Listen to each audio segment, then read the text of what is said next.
यजामहे सुगन्धिं पुष्टिवर्धनम्. Aí um dia ela fala, nossa, se você amasse Krishna como você... Se você fizesse por Krishna o que você faz por mim, você já estava iluminado. Aquilo foi um golpe tão duro, porque ele conhecia Krishna, ele era devoto de Krishna na verdade, né? Ele estava ali só numa fase da vida dele, um pouco esquecido de tudo isso, e ela deu esse golpe, né, de lembrança nele. E aí ele viu, é Krishna, essa mulher é Krishna. Krishna veio nela falar para mim, porque eu não conseguia ouvir ninguém mais, só conseguia ouvir ela. Então Krishna veio nela e falou para mim. Então aí a gente vê, né, a prostituta que larga tudo, ou aquela prostituta que até ilumina. Agora, Bilva Mangala Thakur, de fato, ele deixou essa prostituta, claro, ele se iluminou. A partir do momento que ele se iluminou, não fazia mais sentido essa relação. Mas o fato extraordinário do Vaishnava, ele dedicar todas as suas obras à sua guru, à sua mestra que o iluminou, Chintamani. É incrível, isso eu acho incrível. É isso que eu estou querendo dar para vocês, né? Essa grandeza. Não tem estereótipos. Ah, prostituta é demônio, ou prostituta... Não. Assim, o coração só Krishna conhece. Ah, o drogado é demônio, né? O sacerdote é santo. Não necessariamente. Nada é muito absoluto. O que é certo, só Krishna mesmo pode julgar o coração de cada um. Por isso que é um princípio Vaishnava, é um princípio cristão, estar livre de ver defeitos nos outros. Porque a gente não sabe, né? O demônio de hoje é o santo de amanhã e vice-versa. É muito delicado, né? Nós não podemos julgar pelas aparências. Isso requer muitos anos de amadurecimento também. Mas incrível é que ele não rejeitou ela em nenhum momento. Ele falava para ela, ok, só espera eu terminar minha japa e depois eu te atendo. Aí no segundo dia, ok, eu vou te servir só um minutinho, por gentileza, estou terminando a minha japa. E ela ouvia já. Sim, ela ouvia já. E com isso ela se purificou completamente. Mas isso eu acho muito legal, assim, sabe? Eu gosto de desconstruir coisas, assim, conceitos e preconceitos. Porque todas as histórias, né? Krishna, ele é assim, Krishna desconstrói, né? A gente é tão vegetariano, a gente é tão assim, né? E na Índia, assim, a classificação da Índia, das castas, que vocês talvez já ouviram falar aqui, ela se dá muito pelo consumo de carne, tá?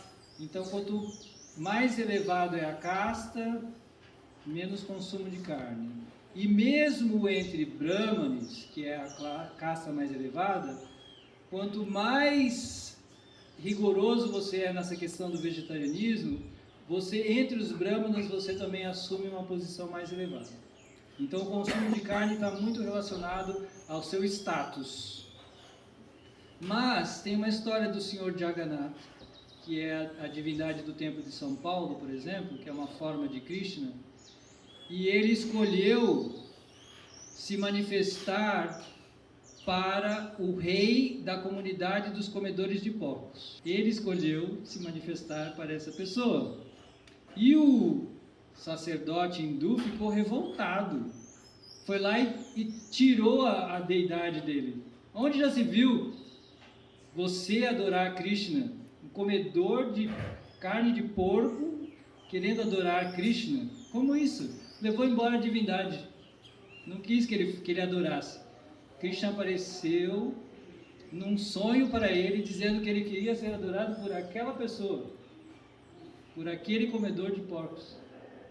Então Krishna, ele é inconcebível, porque Krishna vê coração. Krishna vê coração das pessoas. Ele sabe da história de cada um. Sabe da sua história. Por isso que nós dizemos que Krishna é o nosso maior amigo. Só Ele de fato sabe tudo da nossa vida. Entende? e não vai e vai saber entender a nossa situação, e ele pode simplesmente amar aquela pessoa que é mal vista na sociedade, como a prostituta ou como o comedor de carne de porco. Então, assim, eu acho importante a gente... eu não estou advogando aqui a prostituição ou o consumo de carne.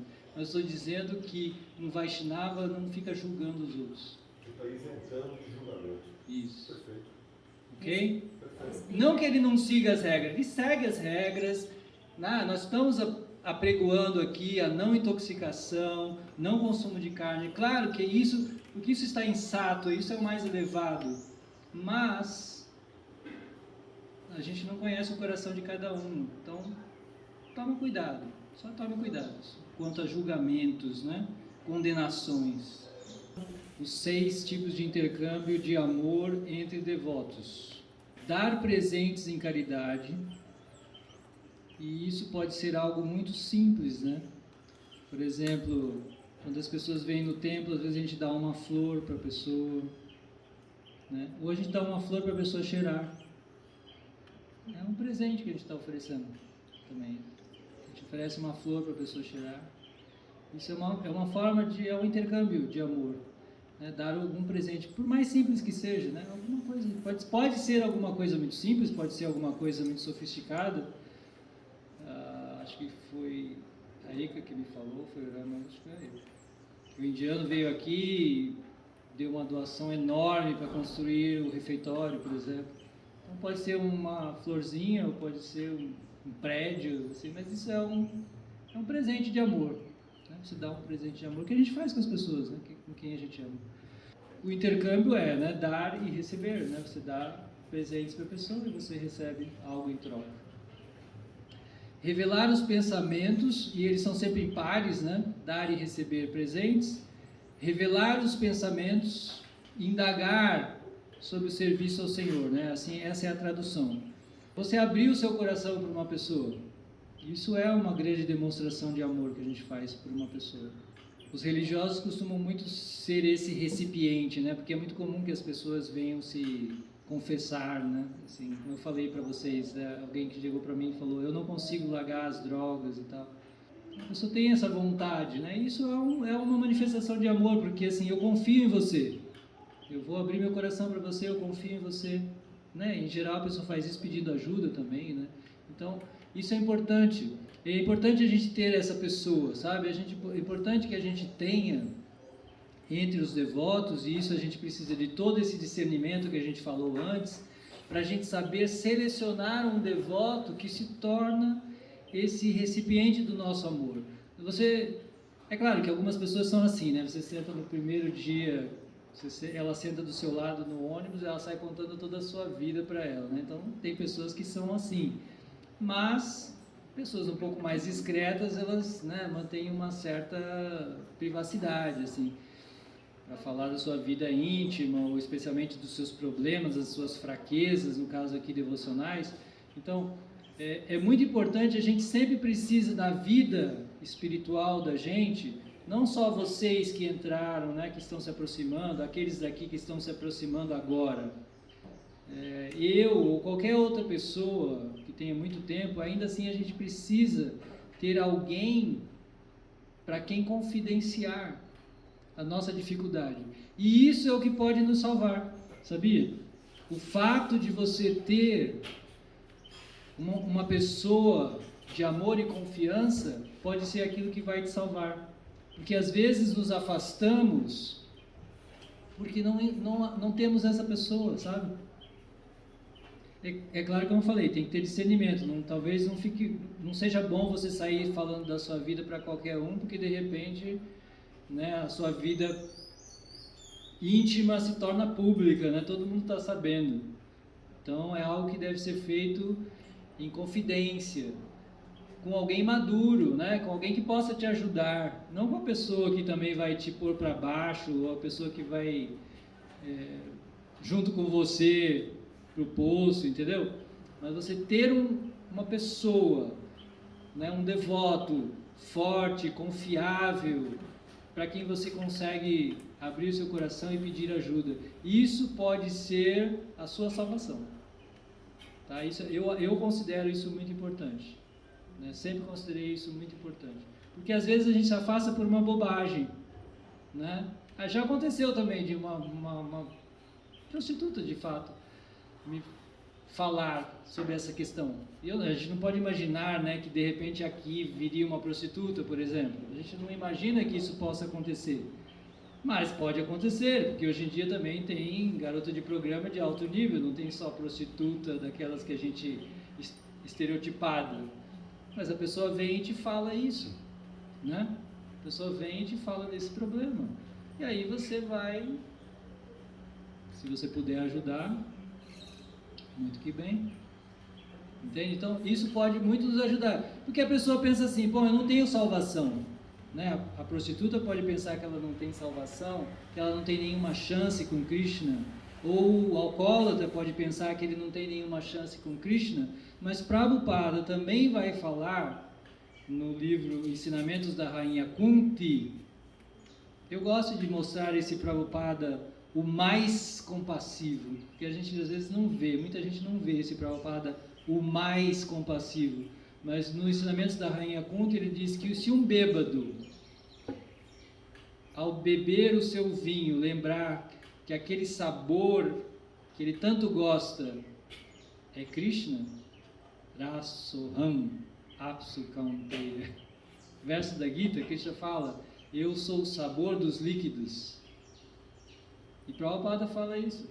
Se o bêbado lembrar que o vinho que ele gosta, aquele sabor, só pode ser manifestação de Krishna, ele começou a avançar espiritualmente. Essa é a bondade. Eu gosto muito dessa bondade infinita de Prabhupada, né? Que vai lá e fala que a prostituta tem que ser respeitada, que o bêbado pode começar a se tornar devoto quando ele beber, se ele lembrar de Krishna. Olha só que nível, né? O devoto ele vai lá mesmo, ele tem uma saída para todos. Ele tem uma saída. Existe uma saída para todos os condicionamentos que a gente tenha. E para isso a gente precisa então dessa relação de amor e confiança com um devoto obviamente sério, idealmente com o Uttamadhikari, tá? Porque ele tem essa visão. Porque quanto mais elevado, mais inclusivista será ele. Como Prabhupada, né? Que atraiu todos os tipos de pessoas. Tá? Então essa relação é muito importante. E por fim, aceitar a prasada e oferecer prasada. Que isso aí não precisa nem falar, né? Isso aí não precisa, prescinde de explicação, todos vocês já entenderam bem essa lição. Todo mundo adora prasada. Então isso faz parte também de um intercâmbio, né? Assim, na Índia é muito interessante. Aqui a gente vai, vocês conhecem a Mahaprasada? Vocês conhecem isso? Prasada vocês já entenderam, né? O alimento oferecido a Krishna, espiritualizado e tal. A Mahaprasada é aquela que é oferecida no altar. Vocês não podem perder, vocês têm que ir atrás de Mahaprasada, vão atrás. Eu quero Mahaprasada. Não, e não se deixem enganar, hein? Não se deixem enganar. Você vai falar, não, isso aqui, não, eu quero a Mahaprasada, não quero prasada, eu quero Mahaprasada, que é aquela que veio diretamente do altar mesmo, desse altar aqui, aquela é a Mahaprasada. Na Índia, os indianos, eles vão lá no templo, né, dão uma doação, pegam a Mahaprasada, mas eles não comem, eles distribuem. Eles distribuem para os outros. É uma lição que a gente precisaria aprender, né? Não é egoísta, né? Ele distribui para os outros. Então essa é uma lição que a gente precisa aprender aqui. Então você vai lá, você compra, mas você não come, você distribui para os outros. Você dá compaixão para os outros, tá bom? Então esses são os 6 tipos de intercâmbio amorosos. Agora aqui, como lidar com a família e amigos? A gente precisa ter, como eu falei, a gente precisa de uma série de discernimentos. E aí quando a gente começa a ficar assim, muito sério, eu estou gostando demais, eu quero ser e tal, aí existe uma tendência ao fanatismo. Da gente rejeitar todos os nossos amigos antigos, nossa família, E aí você fica super radical. Eu coloquei ali a foto, né, para você na festa de família, né? Você vai na festa de família e aí é assim, né? No Natal você vai lá e é aquilo, né? Aquele banquete, né, de coisas lá, né? E aí você chega lá e você quer só a saladinha. Não tem uma saladinha aí pra mim e tal? Ou então você nem vai, né? O normal é que a gente nem vai. Ah, eu não vou nessas festas aí, dessas pessoas que ficam lá comendo carne, não sei o quê, nem quero ver. Então, a atitude mais comum no início é o fanatismo. Né? É muito comum e eu acho incrível assim, que não somos nós que implantamos isso. Eu vejo que isso acontece por mais que a gente fale. Olha, não seja fanático, né? Tenha respeito pela sua família também, você deve muita coisa a eles, etc. Seja compreensivo e tal, e tal, e tal. A gente vê que o fanatismo das pessoas é uma coisa meio que natural, assim, faz parte, eu acho que do processo. É difícil que você, no começo, não fique um pouco fanático.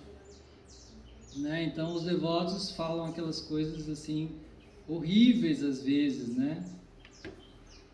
Coisas horríveis para a família. É muito comum. Vocês acham que vocês já passaram um pouco dessa fase, mas principalmente o adolescente até os 20 anos e tal, que ele fica bem agressivo, fanático.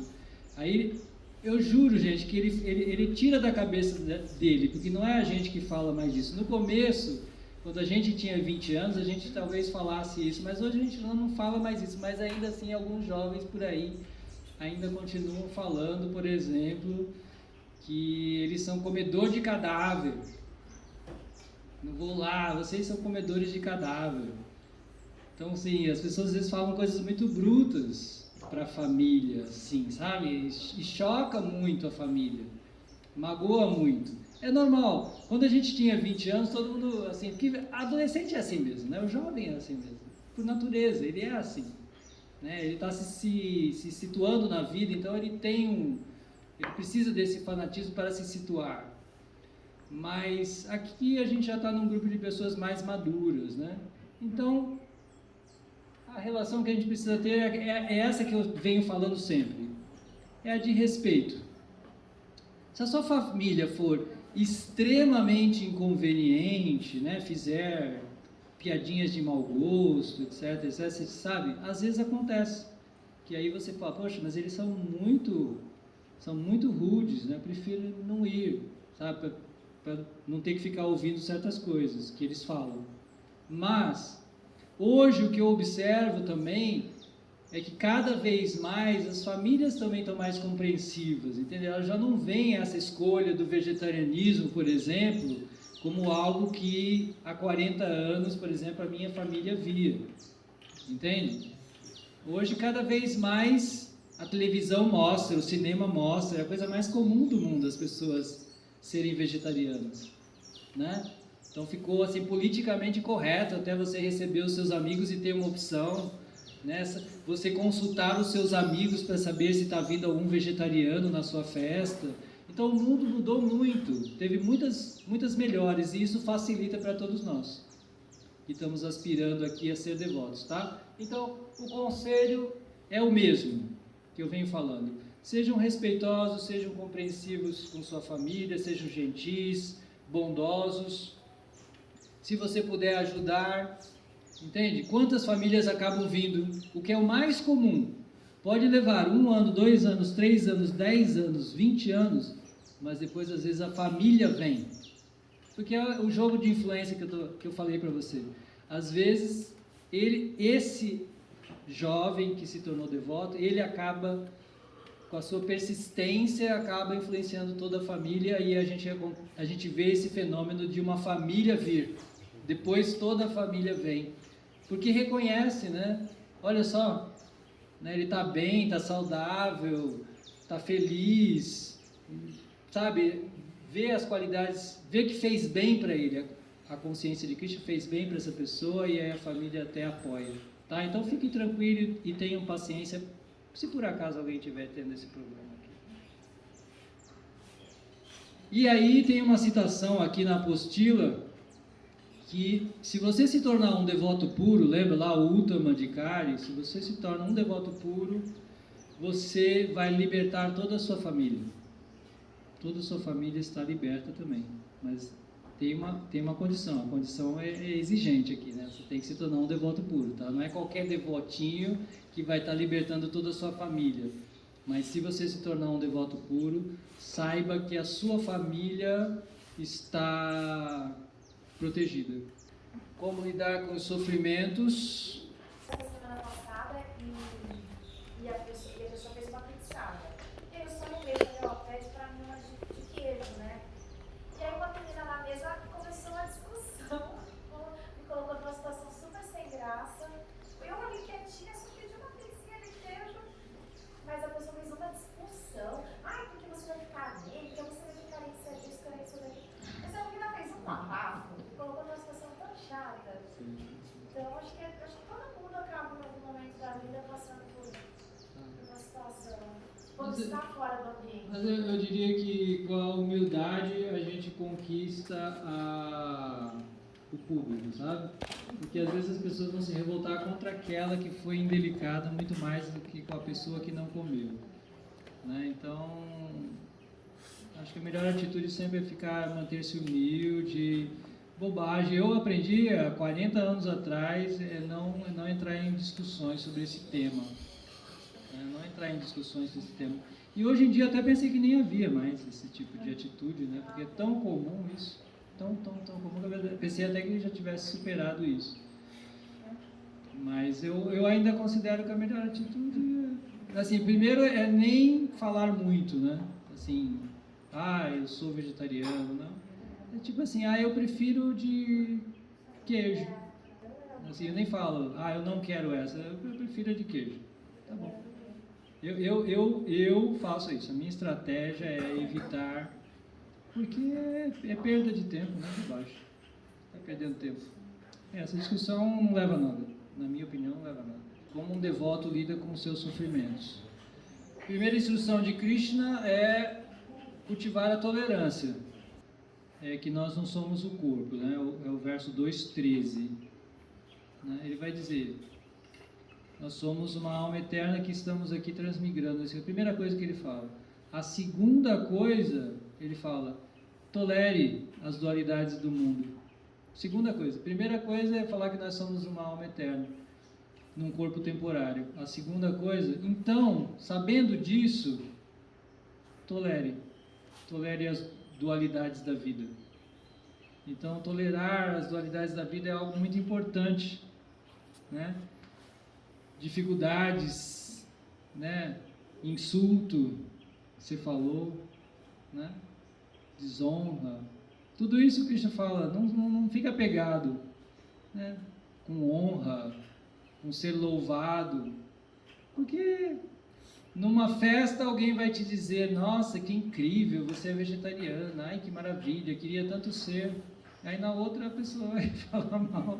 Isso é a vida, isso é a dualidade da vida e a gente não está apegado nem a uma coisa nem a outra, entendeu? São coisas temporárias mesmo, que a gente precisa cultivar a tolerância diante disso. É tônica na Gita, né? Que a gente fala reiteradas vezes isso. Tenha tolerância diante de honra e desonra, ganho e perda, vitória e derrota. Ele vai cansar de falar isso, porque a vida é feita disso. E a gente precisa tolerar. Porque às vezes a gente está ganhando, às vezes a gente está bem, às vezes está tudo certo, e às vezes não. E aí você tolera. O exemplo que Krishna dá é que você tolera inverno e verão. Não tem o que fazer. Quer dizer, o mundo moderno achou um jeito, né? Criou ar-condicionado, criou aquecedor, porque nós somos assim, né? A gente dá um jeito de não tolerar as situações, a gente não gosta. A tolerância não é uma característica ocidental, tolerar. A gente modifica o ambiente para nos agradar. A gente vai modificar o ambiente para nos agradar. E aí a gente polui o mundo, por exemplo, a gente aquece o mundo se for preciso, para eu ficar confortável no meu ar-condicionado. Eu aqueço o mundo, mas eu vou ficar confortável. Então, só que isso faz mal, entendeu? A nossa intolerância, ela acaba criando um problema maior. E são essas complicações do mundo, porque nós não temos o mínimo de tolerância, né? Vai fazer o quê, né? No verão é calor, no inverno é frio e tu tem que ter um pouco de tolerância, né? Um pouco de tolerância. Claro, veste um casaco, veste uma roupa mais fresca, você se adapta um pouco. Mas não é possível evitar totalmente o calor e o frio, assim, da mesma forma você não pode evitar totalmente alegria e sofrimento. Tá, o que me conforta, um dos versos que me conforta, eu adoro poesia, né? Sou formado na área de letras, então eu adoro poesia. Então, um dos versos que eu acho mais lindo, ele diz que nós devemos tolerar e aceitar o sofrimento, sabendo que isso vai passar, da mesma forma que a alegria também vai passar. A alegria não vem e ela não passa. E a alegria não vem até sem você buscar. Às vezes você não está esperando, ela vem. Mas ela vai. Você não buscou, mas ela veio e ela foi. Esse verso diz que da mesma forma, o sofrimento também vem e vai. Então são vários versos que nos ensinam a ter esse tipo de cultivo, né, da tolerância. Gita 2.14. O 15 também eu acho que fala um pouco sobre isso, né? Especialmente o 2.14. Krishna atenua, outro ponto da apostila é que Krishna atenua o nosso sofrimento. Esse sempre foi um tema que um tema muito profundo, muito recorrente. Se eu me tornar devoto, vou deixar de sofrer? Esse é um tema bastante discutido, inclusive nas nossas próprias escrituras. E às vezes acontece com qualquer um de nós a revolta, porque nós às vezes nos revoltamos com o sofrimento. Poxa, mas eu me tornei devoto. E aí você não quer aceitar que você tenha que sofrer porque você se tornou devoto. E quando eu falo devoto, realmente eu estou sendo bem genérico, eu estou me referindo a todos os religiosos. Um rabino judeu escreveu um livro dizendo por que ele rejeitou Deus. Não sei se vocês já ouviram falar, mas é um livro famoso nos Estados Unidos. Ele rejeitou Deus porque ele era um grande religioso, um religioso muito sério, só que o filho dele morreu, o filho dele foi morto, e ele não aceitou esse fato. Ele falou, não, há algum problema, eu sou um religioso, eu dediquei minha vida a Deus completamente, e Deus tira meu filho? Como assim? Então, Deus não deve existir. A conclusão a que ele chegou é que Deus não deve existir. Porque se Deus fosse onipotente, ele não permitiria que isso acontecesse. Então, ele se revoltou contra Deus. E não pense que todos nós aqui, cada um de nós aqui está livre disso. Nós caímos nessa armadilha. Porque mesmo depois que você se torna um devoto, você está igualmente sujeito a sofrer, você vai sofrer. Isso está escrito no Bhagavatam. Essa é uma pergunta feita no nosso livro Bhagavatam, né? Perguntado para Krishna mesmo. Uddhava faz essa pergunta para Krishna no Bhagavatam. E Krishna diz que o devoto vai sofrer. Por incrível que pareça, né? Assim, a gente fica assim, como assim? Mas o próprio Krishna diz. Krishna diz que, olha, são frutos de sementes que ele plantou que ele vai precisar colher. Então, um devoto vai precisar sofrer, um devoto sofre. Então, não pensem que mesmo que vocês se tornem devotos, que vocês não vão sofrer. Vocês podem sofrer. Como eu dei o exemplo aqui do rabino que perdeu o filho. Quer dizer, eu me tornei devoto, quer dizer que nada ruim mais vai acontecer na minha vida? Pode ser que sim, pode ser que aconteça. E esse é o teste.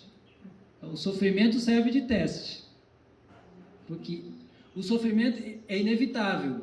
Nós temos uma bagagem, nós temos frutos aí de sementes que plantamos que vão frutificar. Você vai precisar comer desse fruto, sabe? Você vai ter que comer desse fruto amargo que você plantou. Mas isso para você vai ser um teste. que você pode cair nessa armadilha, né? Como eu dei o exemplo do rabino. Ele considerou que Deus não existe, porque ele me fez sofrer. Eu que dediquei toda a minha vida a ele, ainda assim ele me fez sofrer. Tá? Mas não se julguem livres dessa armadilha, tá? Porque todos nós estamos sujeitos a graves sofrimentos na nossa vida. Qualquer um de nós pode sofrer coisas muito graves. E aí vai ser medida a grandeza da sua devoção. A grandeza da sua devoção vai ser proporcional à sua atitude diante do sofrimento. Quanto maior for o sofrimento que você for capaz de tolerar, isso vai revelar o tamanho da sua devoção. Essa é a história que Krishna conta no Uddhava Gita, em resposta à pergunta de Uddhava sobre essa questão do devoto sofrer. Aí ele vai narrar a história do Brahmana de Avanti. Quem conhece aqui, sabe, mas é um Brahmana que depois que se tornou devoto, uma pessoa se tornou um devoto e ele sofreu terrivelmente. Sofreu porque ele era um capeta de fato, né? Esse personagem, ele tinha feito tudo que não presta. Aí um dia se tornou devoto. Mas aí o dia que ele se tornou devoto mesmo, do mais alto nível. Só que ele tinha feito tanta coisa errada que aí veio uma enxurrada de reações em cima dele como devoto. E a grandeza dele é que ele não abandonou Krishna. E Krishna conta a história dele para mostrar essa qualidade. É isso que vai, aí é que a vida vai mostrar quem é devoto ou quem não é devoto. É na hora do sofrimento, não é na hora da alegria. Como no casamento, né? Que a gente diz, na alegria, na tristeza, na saúde e na doença. Não é assim? O voto não é esse? Por quê? Não é na hora da alegria e da saúde que você prova o seu amor. Não é assim? Você prova o seu amor na hora da tristeza e da doença.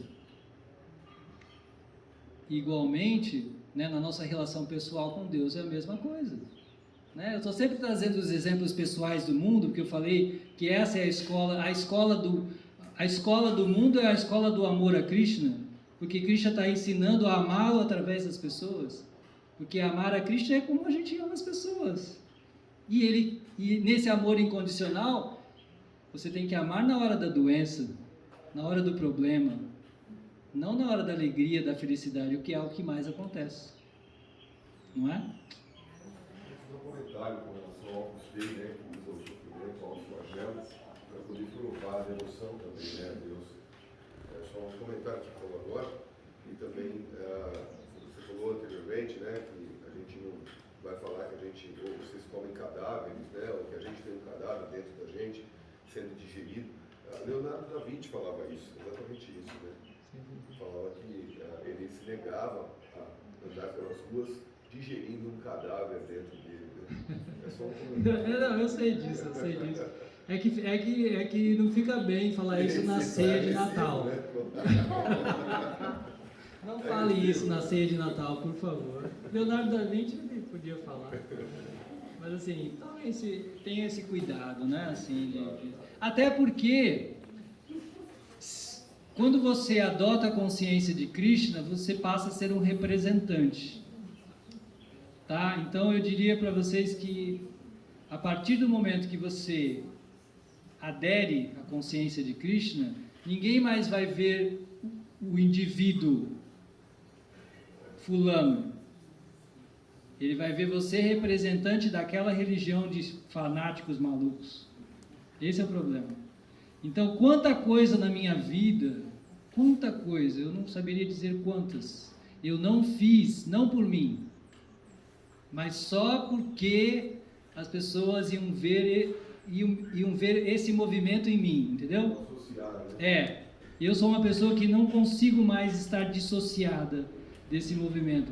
Eu vou dizer para você, é um fardo, sabia?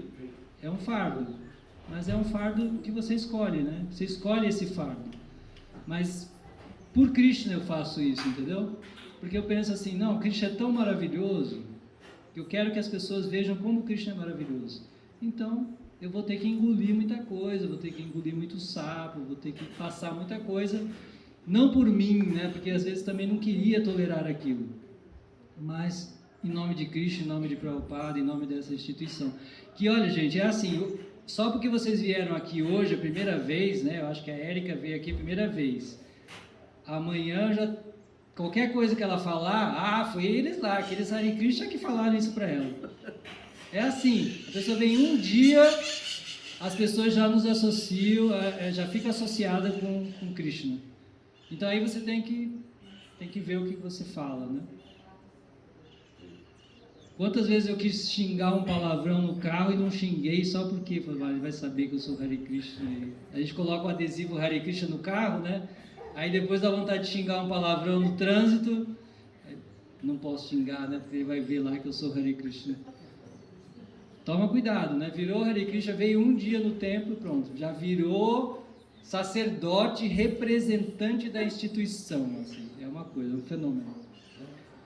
Eu recomendo muito a leitura desse verso extraordinário, né, que está citado aí na apostila de vocês, o 10, 14 e 8, Tate no Campam Susamik chamando, verso lindíssimo, que diz como o devoto ele tolera tudo, entendendo, em poucas palavras, o resumo do verso diz que ele tolera o sofrimento, entendendo que foi ele que fez, Deus não fez nada, eu não estou sofrendo por castigo, nós não acreditamos no castigo de Deus. Nós não aceitamos essa ideia de que Deus nos está castigando. Deus não está nos castigando. São as quebras das leis da natureza, o que é pecado. O Rama me falou o que é pecado. Essa palavra não cai muito bem para nós, pecado. Mas o conceito de papa em sânscrito, que seria talvez a tradução pecado comumente no dicionário, é que é a quebra das leis da natureza, que geram reações kármicas. Se você bate em alguém, isso é um pecado, porque você quebrou a lei da natureza, você agrediu alguém, e aí tem uma reação para isso. A reação que nós podemos chamar de pecaminosa, mas não é assim, pecaminosa, não. Uma reação da lei da natureza, a quebra das leis da natureza. A natureza tem leis. Quando você quebra, você tem que sofrer por ela. E não é Krishna que está castigando nada. Foi você que quebrou a lei. Se você se jogar da janela, se você quebrar a lei da gravidade, você se estatela no chão. Não foi Krishna que te castigou. Você pulou da janela e se estatelou no chão porque você quebrou a lei da gravidade. Então, sempre que você quebra uma lei da natureza, você sofre uma reação. Que às vezes a gente traduz, em alguns livros vocês podem ver a palavra pecado, mas o conceito para nós é diferente. Não é uma coisa ruim, não é um castigo, não tem nada a ver com essas coisas. E às vezes ela Quebra da lei, e aí uma reação por isso, mas não tem nada a ver com Deus. também na etimologia é peccato, né? Que é, às vezes a pessoa erra por inexperiência, né? Inocência, é como mirar e errar o alvo, né? Então, pecado também é isso, ela errou o alvo, não acertou o alvo. A criança, por exemplo, às vezes ela quer se jogar da janela, ela acha que ela pode voar e tal. É uma ingenuidade. Mas é sempre a quebra da lei da natureza. E nós entendemos, esqueçam a palavra pecado, mas isso que às vezes vocês podem ouvir como pecado seria a quebra de uma lei da natureza que gera reações. E o que esse verso diz é que o devoto, quando ele sofre, ele não culpa Deus. Deus não tem culpa nenhuma. Fui eu que fiz. E estou colhendo o resultado do que eu plantei. Tá? Ele não culpa ninguém mais. Nem ninguém mais, né? Nem Deus, nem ninguém. Porque nós somos uma sociedade que adora culpar a todos. Todos são culpados. Os pais são culpados, a professora é culpada, os coleguinhas de classe, todo mundo é culpado do meu problema. Eu não fiz nada. A nossa sociedade é assim. A nossa filosofia não apoia muito essa ideia. Nós plantamos. Sim. Peraí. Ela só. Você em segundo, alguém mais? Ah, ela também. Eu acho que ela foi primeiro. Depois você. Depois. Desde quando eu comecei a buscar algo que me desse fundamento nas minhas posturas do dia a dia, eu entendi a lei da causa e efeito, ação e reação. E eu acho fundamental que as pessoas tenham conhecimento dessa lei, porque aí você sabe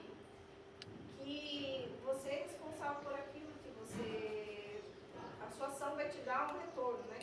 Então, eu acho fundamental as pessoas terem esse conhecimento das leis da natureza por causa disso. Porque ninguém precisa ficar falando para você o que você pode e o que você não pode fazer. Então, eu não perco a oportunidade. Quando eu estou com alguém, eu estou sempre explicando isso. E eu vejo que me ajudou muito a compreender que aí você sai um pouco dessa coisa do inferno, céu, pecado, aí você começa a ficar responsável por você mesmo, né?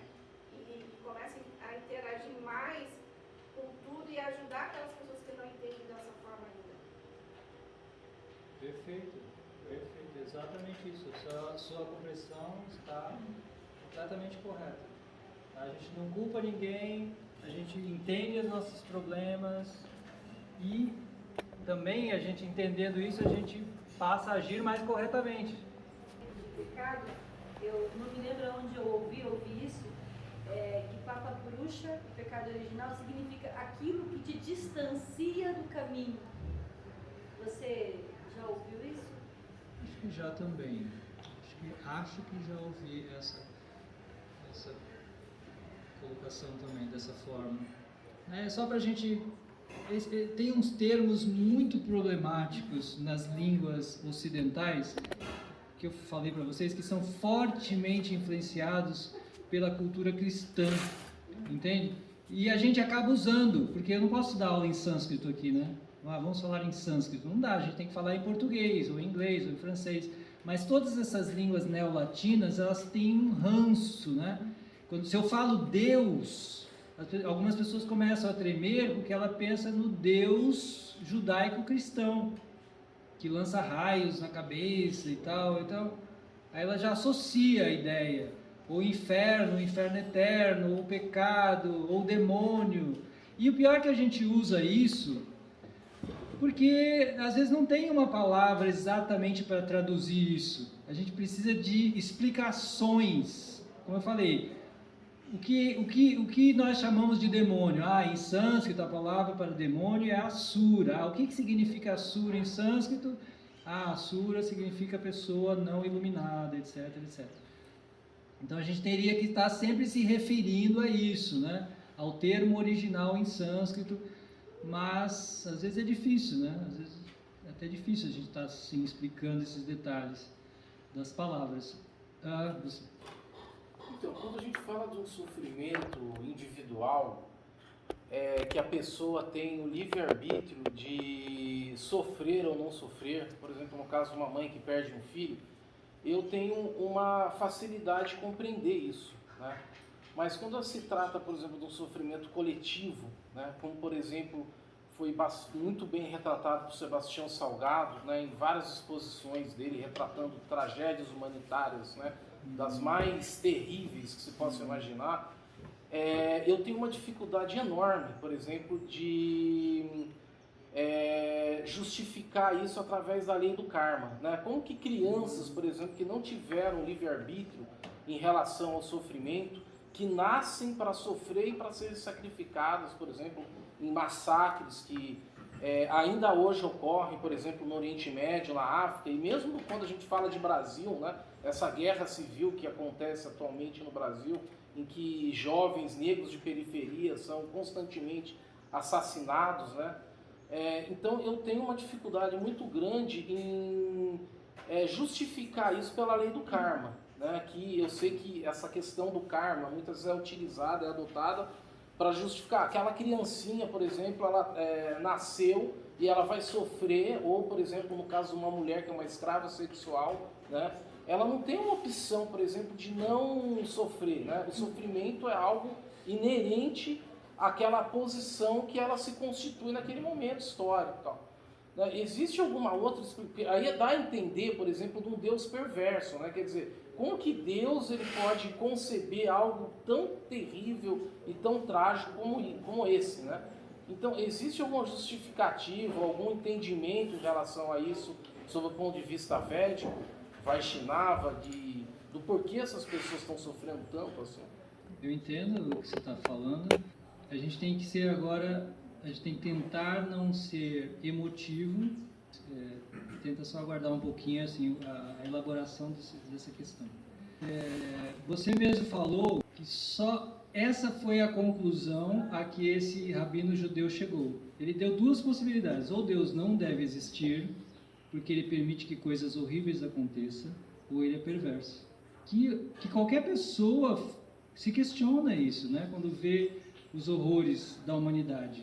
A pessoa vai se questionar: o que está acontecendo? Eu me questionei também, né? Antes de encontrar esse movimento, eu também me questionei sobre isso. Nossa, como diz, basta ler a poesia do Castro Alves, né? Que horror, fala o Navio Negreiro.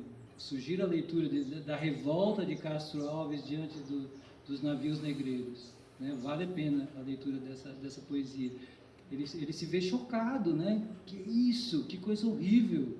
Como Deus pode estar permitindo uma coisa dessa? Isso está acontecendo, né? É algo, está além de qualquer humanidade, de qualquer coisa imaginável. O massacre judeu, né? O Holocausto. Assim, quando a gente pensa em todas essas coisas, né? Algumas pessoas vão se tornar ateus, porque não pode ver, ou Deus é perverso ou ele não existe, uma das duas coisas, entende? Mas vamos tentar deixar de lado assim a nossa emoção, porque isso realmente emociona, isso nos emociona, deve emocionar, um ser humano deve ficar comovido com isso. Mas vamos apenas pensar, bom, vamos tentar ser racional. Se Deus existe, se ele existir, e isso acontece, como eu falei, ou ele é perverso, ou isso não está acontecendo por culpa dele. Isso está acontecendo por nossa própria culpa. E, em pouquíssimas palavras, com uma questão super complexa que você levantou, existe karma individual, mas existe também karma coletivo.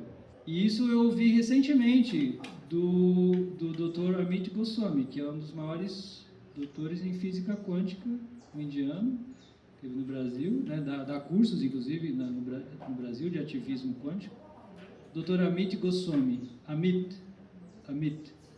Goswami, dá curso de física, ativismo quântico, ele fala, né, que é o conhecimento da física quântica para pôr na prática, para ser vivenciado. E aí alguém questionou para ele, dentro de tudo que você falou, que está tudo interligado, se tudo está assim interligado, realmente como você está provando aí pela ciência, então esse massacre de animais, ele não terá um resultado, um karma coletivo? Ele falou, infelizmente tenho que concordar. Milhões de animais são mortos e isso gera um karma coletivo muito pesado para o mundo.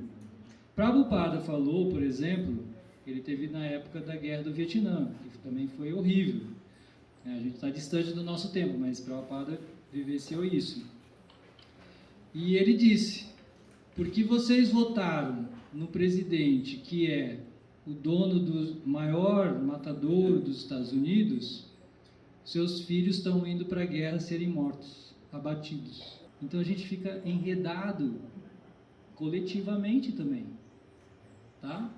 A gente fica enredado coletivamente, a gente tem enredamentos coletivos, quando a gente toma decisões coletivas, e no mundo democrático, então, nós ficamos muito mais complicados. Essa é uma discussão que eu nem vou entrar, não podemos entrar, por favor. Mas é extremamente complexo, é um mundo complexo, é um mundo muito complexo, tá? Então, para nós, existe o karma individual e existe o karma coletivo, e essas pessoas que hoje massacram, elas serão massacradas. Então, hoje a gente está vendo o massacrado, e alguém que massacra, por exemplo, os alemães massacrando os judeus, o que deve acontecer é uma inversão de posição, né, que os massacrados, né, a pessoa que massacrou vai ser massacrada. É que quando a gente vê assim quem está sofrendo, a gente não se importa, mas quando a gente vê o que está fazendo os horrores, a gente fica revoltado com o que está fazendo os horrores. Mas saiba que ele vai sofrer a sua reação também. Isso é a frieza da lei. Você é advogado, eu acho? Ou não? Sou. Você é advogado? Sou. Então, a lei tem essa frieza, né? Então, eu estou falando da frieza da lei. Mas um devoto, ele tem sentimentos. Então, a gente compara o devoto ao médico. O médico, pelo seu conhecimento científico, ele sabe que a pessoa tem efizema pulmonar, em geral, né? Agora não, mas a pessoa tem efizema pulmonar porque fumou a vida inteira. Mas quando o paciente chega nele, o pneumologista, né? O paciente chega lá no pneumologista e fala que tá com falta de ar e tal, ele descobre que ele está com efizema, ele não fala, tá vendo? Bem feito, quem mandou fumar a vida inteira? Ele não fala isso. Ele vai fazer de tudo para ajudar essa pessoa. Entende? Então, não confundam a frieza da lei com a insensibilidade com os indivíduos. A lei diz isso, nada é por acaso. Porque senão, o culpado é Deus. Esse é o problema filosófico da questão do sofrimento. Se você se revoltar contra o sofrimento, você vai acabar culpando Deus. E a questão é que, pela lei do karma, é isso. Não existe absolutamente nada aqui que esteja acontecendo fora das leis da natureza. São as leis da natureza e às vezes elas são plantações kármicas. E às vezes são coletadas karmicamente. E tudo é passageiro. Hoje eu sofro, hoje eu faço sofrer, amanhã isso se inverte e tal. Mas isso não significa que o devoto ele é uma pessoa insensível diante do sofrimento. Ele é como um médico. Ele vai querer salvar qualquer pessoa, em qualquer situação. Tá bom? Isso é muito importante entendermos, todos nós, porque um resultado do conhecimento da lei do karma é a insensibilidade. Bem feito. Está sofrendo? Problema seu. Merecia. O devoto não faz isso. O devoto se compadece com a pessoa, pela pessoa, e vai fazer de tudo para ajudar aquela pessoa. Para nós, a melhor ajuda é o conhecimento, que a nossa colega falou. Se eu começar entendendo que o que eu sofro foi o que eu plantei, isso já começa a mudar a nossa atitude, porque aí eu começo a tomar mais cuidado com o que eu faço. Eu creio que essa pessoa, ela é imediatamente ajudada também por Deus para reverter essa situação que ela se encontra. É que vocês fazem perguntas assim que são de arrancar os últimos cabelos que eu tenho. Vai lá, o nosso amigo lá, desculpa, eu vou dar a oportunidade para ele, porque o nosso tempo está quase. É bem rapidinho, eu queria fazer uma colocação. Assim, com relação ao mercado, né? A gente tem sempre pautado na ação e reação. Só que sempre que nós temos uma reação, isso vai gerar um karma, então terá uma nova ação para uma nova reação, e assim consecutivamente. Ou seja, não existe sempre opção disso. Assim, matematicamente falando, a pergunta além do amor, né, ela pautada no perdão, quando a pessoa recebe o perdão de quem foi prejudicado por aquela atitude que prejudicou, que ela cometeu que prejudicou alguém, isso interrompe o ciclo. Você respondeu mesmo, é isso mesmo. Isso é cristão e isso é Vaishnava. O que Jesus fala, né, de dar a outra face, é exatamente o que Krishna fala. É se situar em akarma. Não reaja ao karma, porque senão o ciclo não para. Se alguém não tomar a atitude de parar o karma, em agir em akarma, nunca vai parar. Eu te xingo, você me xinga, e é assim, né? Todo mundo já brigou nessa vida, não é? Eu xingo, você xinga, eu xingo, você xinga. Se alguém não parar, a briga não cessa. É isso. É porque assim, o perdão tem uma pegadinha, é uma estratégia da luz. O perdão é uma estratégia da luz.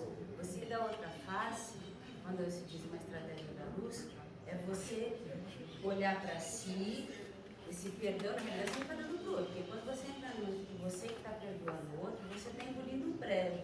Você está botando toda uma humilhação, uma desvalidação para debaixo do tapete. Então, é uma estratégia da luz no sentido de a outra face é soltar aquela energia negativa, ruim, escura de uma pessoa abusadora que veio para cima de você e entrou. É diferente. É como Verônica. Entendeu? Mas não é esse perdão que fala, porque aí mistura com questão de religião que é humana. Mas quando Cristo fala da a outra face é uma estratégia da luz de você soltar aquela negatividade, porque para você perdoar, você foi abusado, você foi humilhado, você foi desvalidado. Então essa visão é uma visão de Maia, de que é você que dá o perdão, a gente não dá o perdão. E aí o abusador vai tirar uma onda de você, tá vendo? Ele me perdoa no final porque eu sempre falei, eu tinha razão. Mas isso não importa, perdão. Não. Na verdade, você só interrompe o ciclo. Aí Se você sim, realmente aí sim, perdoar o né? abusador... Eu sei que eu entendo, tem nuances. Esses temas, vocês estão trazendo o tema aí, o tema que ele trouxe, o tema que são temas com muitas nuances. Tem 50 tons de cinza, tá? Não tem branco e preto. Não tem branco e preto. Tem muitos tons. É muito complexo. Isso são discussões muito profundas. A gente precisava para ficar aqui o fim de semana inteiro. Você é uma pessoa profunda, por isso que... A gente precisaria ficar o fim de semana inteiro. Né? Saibam que é o que eu venho falando para vocês aqui. A gente tem que desconstruir nossos conceitos e preconceitos. Né? Tantas coisas assim, a gente tem que se aprofundar. Krishna não é uma pessoa simplória, é extremamente complexo, profundo, sabe analisar o coração de cada um, quem perdoou porque perdoou, quem não perdoou só porque isso, sabe? São todas essas nuances extremamente complexas, eu entendo isso, tá bom? Deixa eu só ver aqui se tem mais alguma coisa, que eu acho que é... Poxa vida, tem tanta coisa maravilhosa, mas eu vou ficar devendo para vocês, eu não sei o que eu vou fazer. Posso só ler e acabou? Ó, sobre a saúde. Devemos cuidar do nosso corpo como um serviço a Krishna. 7 conselhos para manter a saúde. Limpeza, regulação, alimentação frugal, né, uma alimentação saudável, leve, consumo de água, um bom conselho aqui que os devotos estão dando, atividade física também, roupa adequada, eu acho que porque essa apostila é feita na Europa, então ele fala de vestir roupas, se agasalhar bem, mas a gente não tem tanto esse problema, mas obviamente também temos que nos agasalhar bem e procurar ter paz mental, né? Ter uma vida que proporcione paz mental. Aí eu coloquei uma brincadeira, né? As questões sobre a queda de um devoto, né? Aí eu coloquei o devoto lá sendo pego comendo um hot dog lá. Encontrei o devoto comendo hot dog escondido lá, né? Pensa assim, mas era vegetariano. Não pense mal do devoto. Você pensa, não, mas é uma salsicha vegetariana. Então, mesmo que... Porque, gente, essa questão é tão linda, tão fascinante. Leiam a apostila, tá? Leiam sobre isso. Eu vou apenas ler aqui. Mesmo que um devoto cometa uma atividade errada, ele deve ser respeitado. E são palavras de Krishna. Eu sei que isso também é tema para intermináveis discussões, mas são palavras de Krishna. Deslizes não são surpreendentes. Todos nós somos sujeitos. Não há perda nem diminuição nesse esforço. Mesmo se você cair mesmo, aprontar todas, tudo que você logrou, você não perdeu. Sua espiritualidade, ela está resguardada eternamente para você. A fé nos protege da queda, e o conhecimento também, que a gente vem ressaltando aqui. Existe uma diferença entre uma queda acidental, que todos nós estamos sujeitos, a quedas premeditadas e reincidentes, tá? A gente não está aqui enfatizando, todo mundo está sujeito a um deslize, mas se você fica ali reincidente num crime, aí é imperdoável. Isso é imperdoável, a lei agiria da mesma maneira, né? Quebrar seus votos de iniciação. Né, eu já dei esses exemplos, já falei até um pouco sobre essa questão, que acontece também. Mas Krishna sempre ajuda e perdoa o seu devoto. Então, Krishna sempre ajuda e perdoa o devoto. Como evitar a queda? A gente cansou de falar sobre isso aqui. Leitura e cultivo de conhecimento, que é o objetivo desse encontro. Prática de japa, falamos ontem também. A companhia dos devotos, é só uma recapitulação de tudo que falamos. E não falar mal dos devotos. Procure não falar. Acho que sempre vale a pena não falar mal de ninguém, mas especialmente dos devotos. Vocês estão mais bem resguardados assim. Bom, é isso. Aí depois tem temas para debates, mas o que não faltou aqui foram debates. Tá bom?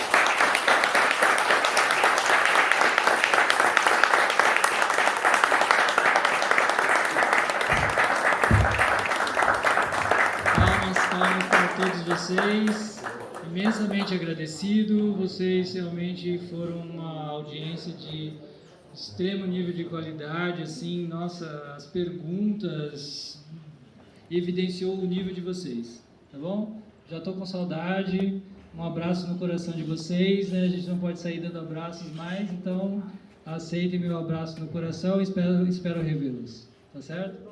Hare Krishna.